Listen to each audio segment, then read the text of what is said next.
보였잖아, 그지? 얘 가정하고 얘를 이용해서 이 부등식 이용해서 얘를 보인 거잖아요, 얘를. 그죠? 그러니까 베르노이 부등식은 항상 이 조건 하에서 성립해요. 이 조건에서 성립하는데 우리가 지금 여기서 잡은 h는 뭐야? 마이너스 1보다 큰, 당연히 만족하죠. 0보다 큰 어떤 h니까. 그리고 n은 뭐예요? 자연수니까 1보다 큰데 당연히 0보다 큰거나 같죠. 그러니까 우리 베르노이 부등식 자신있게 쓸 수 있다는 얘기야. 오케이? 여기까지만 하자. 자, r이 1보다 클 때는 r의 n제곱이 발산했습니다. 두 번째. 자, 우리 차례대로 한번 살펴보는 거죠. r이 1일 때는 당연히 어떻게 돼요? r이 1일 때는 1의 n제곱이니까 얘는 계속 1 뭐 이렇게 나오는 거니까 얘는 항상 1이잖아요. 그러니까 얘는 1로 수렴하죠. 그죠? 수렴하죠. 세 번째. 자, 이제는 좀 이제 살펴봐야 되는데 r의 절대값이 1보다 작을 때, 그러니까 원점으로부터 r까지 거리가 1보다 작다는 얘기는 1에서 마이너스 1 사이에 있는 경우죠. 지금 그 경우를 하는 거예요. 지금 1보다 클 때 했고 1일 때 했고 마이너스 1과 1 사이일 때 지금 하는 거예요. 그죠? 자, 이때는 우리가 얘를 좀 이렇게 바꿔볼 수가 있겠죠. 1분의 1은 1보다 크다. 근데 여기서 r이 분모로 들어갔거든. 그래서 두 가지 경우로 나눈다. r이 0인 경우에, r이 0인 경우는 당연히 모든 항이 0이겠죠. 그죠? 0이니까 당연히 r의 n제곱은 0으로 수렴하죠. 그죠? 근데 우리 r이 0이 아닌 경우에 생각하는 거야. r이 0이 아닌 경우에는 절대값 r분의 1이 지금 1보다 크잖아요. 그죠? 그러니까 우리가 앞에 1번에서 알 수 있는 사실이 뭐야? 1보다 큰 녀석의 n제곱을 하면 당연히 무한대로 수렴한다는 거였잖아. 자, 그런데 얘는 다시 써보면 뭐예요? 리미트 r의 n제곱에 1 이렇게 되겠죠. 그죠? 얘랑 또 얘랑 다 같죠?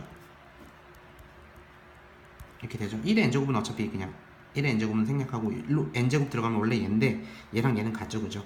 절대값 취한 다음에 n번 곱하나, n번 곱해놓고 절대값 취하나 같아요. 절대값은 각각 씌울 수 있어요. 곱하기에서. 그죠? 이렇게 되는 것이. 그러면 여러분들 여기서 알 수 있는 사실이 뭐예요? 알 수 있는 사실이 이 녀석이 지금 얘네들이 지금 무한대로 간다는 거 아니야? 그지? 무한대로. 그러면 여기서 여러분 알 수 있는 사실이 이렇게 되면 얘는 어떻게 되겠어? 얘는 그치, 얘는 당연히 어디로 갈까? 0으로 가겠지. 0분의 1이 돼야 무한대로 갈 거 아니에요. 얘가 작아지지 않으면 무한대로 갈 수가 없어. 그지? 따라서 우리 알 수 있는 사실은 리미트 n 생략할게요. 절대값 얘로 써도 되고 얘로 써도 되는데 얘로 써볼게요. 이렇게 얘가 0으로 간다는 거예요. 자, 그렇게 되면 어떻게 됩니까? 당연히 리미트 r의 n제곱도 0으로 되는 거죠. 따라서 이 경우에 알 수 있는 사실은 뭐예요? 리미트 r의 n제곱은 0으로 수렴한다는 거야. 절대값 r이 1보다 작으면 0이든지 0이 아니든지 어쨌든 어떤 숫자든지 r n제곱은 0으로 수렴한다. 이 범위 내에서 0으로 수렴한다는 거죠. 그죠? 근데 여기서 좀 여러분들 의문점을 가져야 되는 게 절대값 씌운 수열이 0으로 가면 절대값 벗긴 것도 0으로 수렴하느냐? 그거 조금 증명해보죠. 여기 왜 그런지 한번 생각해보죠. 자, 리미트 an에 절대값 씌운 게 0으로 갔어. 그지? 그럼 어떻게 되는 거야? an이라는 녀석은 얘보다 작거나 같지.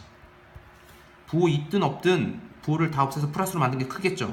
근데 플러스로 만든 다음에 또 마이너스로 다 바꿔버려. 부호를 이렇게. 그럼 얘보다는 얘가 크겠죠. 그죠? 그건 낫겠죠. 그죠?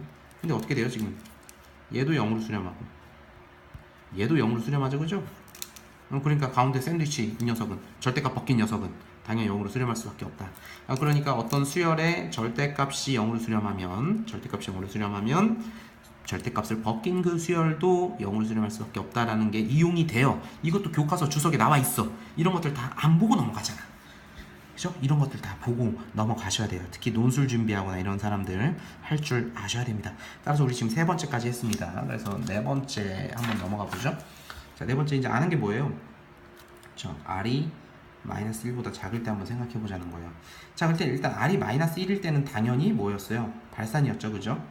왜요? 마이너스 1의 n제곱은 발산하잖아요. 그죠? 그러니까 이제 r이 마이너스 1보다 작은 경우를 생각해 보죠. 그죠? 이 경우를 한번 생각해 보면 여기 한번, 그럼 절대값 r은 당연히 1보다 커지겠죠. 그죠? 그럼 아까랑 똑같은 논리야. 1번에 의해서 1보다 큰 공비를 갖는 녀석의 n제곱 하는 녀석은 당연히 무한대로 수렴할 수밖에 없어요. 그죠? 무한대로 수렴할 수밖에 없어. 이게 무슨 얘기야? 절대값 쉬운 녀석이 무한대로 간대. 다시 말하면 부호를 생각하지 않으면 r이 마이너스 1보다 작은 거, 예를 들어서 r의 값이 뭐, 예를 들어서 r이 뭐 마이너스 3이다. 부호를 생각하지 않으면 절대값 씌우면 3, 마이너스 3인데 플러스 3이 되고 9, 27, 81 뭐 이런 식으로 나가는 거야. 계속 커지는 거야, 숫자가. 근데 여기에 뭐 마이너스 플러스 이렇게 바뀌겠지. 그래봤자 얘는 수렴할 수 있니 없니? 없는 거야, 항상. 그쵸? 그러니까 얘 절대값 자체가 무한대로 간다는 얘기는, 그죠? 절대값 자체가 무한대로 간다는 얘기는 이거를 보장할 수 있다는 얘기죠. 절대값을 벗긴 녀석은 당연히 무한대로 가는지는 알 수 없어. 이거는 알 수 없어. 이거는 알 수 없어. 하지만 이 녀석이 뭐라는 건 알아요. 수렴하지 않는다라는 건 알죠. 발산한다는 걸 알 수 있다는 얘기야. 근데 우리는 구체적으로 좀 알 수 있죠. 약간 진동하면서 발산하는 케이스죠. 그죠? 진동하면서 발산하는 케이스인데 이런 경우를 다 통틀어서 그냥 우리는 진동이라고 불러요. 진동이라고. 그죠? 무한대로 발산하는 경우도 아니고 마이너스 무한대로 발산하는 경우도 아니기 때문에 그냥 진동 발산이라고 부르죠. 그죠? 어쨌든 마이너스 1이든 마이너스 1보다 아예 스트릭트하게 작든 발산한다는 얘기야. 지금까지 얘기를 정리하면 이렇게 되는 거지. 잘 봐. 첫 번째, r의 절대값이 1보다 작으면 어떻게 된다는 거야? 리미트 r의 n제곱은 0으로 수렴한다. 두 번째, 절대값 이렇게 한번 보자고요. 그 다음에 r이 1보다 크면 리미트 r의 n제곱은 무한대다. 세 번째, r이 1인 경우는 당연히 1로 수렴한다. 네 번째, r이 마이너스 1보다 작거나 같은 경우 r의 n제곱은 발산이다. 뭐 진동하면서 발산하는 거죠. 그죠? 이렇게 쓸 수 있다는 거예요. 그래서 우리 수렴하는 경우는 결국 어떤 경우야? 얘랑 얘지. 따라서 우리가 여기서 중요하게 나올 수 있는 공식 하나가 있어. 리미트 r의 n제곱이 이제가 수렴한다. 다시 말하면 이거 생략하고 이게 어떤 수렴한다. 이게 존재한다. 이게 뭐 수렴값 존재. 그래서 수렴값 존재한다. 수렴한다는 얘기가 같은 얘기죠. 그죠? 이 필요 충분 조건은 뭐야? 그치, 아래 절대값이 1보다 작다는 얘기는 마이너스 1에서 1 사이인데 1을 포함한다는 얘기죠. 1도 포함하니까. 그죠? 이렇게 될 때 수렴한다는 얘기고요. 여기서 좀 더 중요하게 여러분들 생각해 보셔야 되는 게 얘랑 정리하셔야 되는 게 좀 더 보기 편하게 표현하면 아래 값이 마이너스 1에서 1 사이인데 1보다 큰 경우 이쪽은 뭐로 돼? r이 이쪽 범위에 있는 경우는 r의 n제곱 취하면 무한대로 발산하는 거고 이 사이에 있을 때는 이 사이에 0으로 수렴하죠. 그죠? 0으로 수렴하는 거고 이쪽에 갈 때는 이쪽 마이너스 1보다 작은 쪽은 어때요? 진동 발산하는 거죠. 그죠?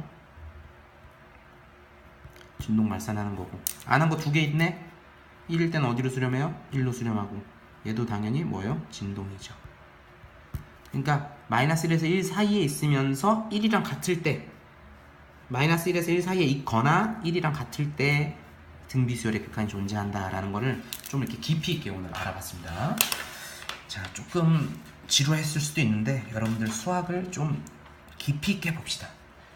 수학 교과서를 씹어 먹읍시다. 잘근잘근. 자, 그럼 오늘 첫 시간 의미 있는 시간 잘 끝났는데 다음에 또 만나도록 하죠. 다음엔 좀 더 심플하고 간단하게 올려볼 수 있도록 노력할게. 자, 그럼 안녕.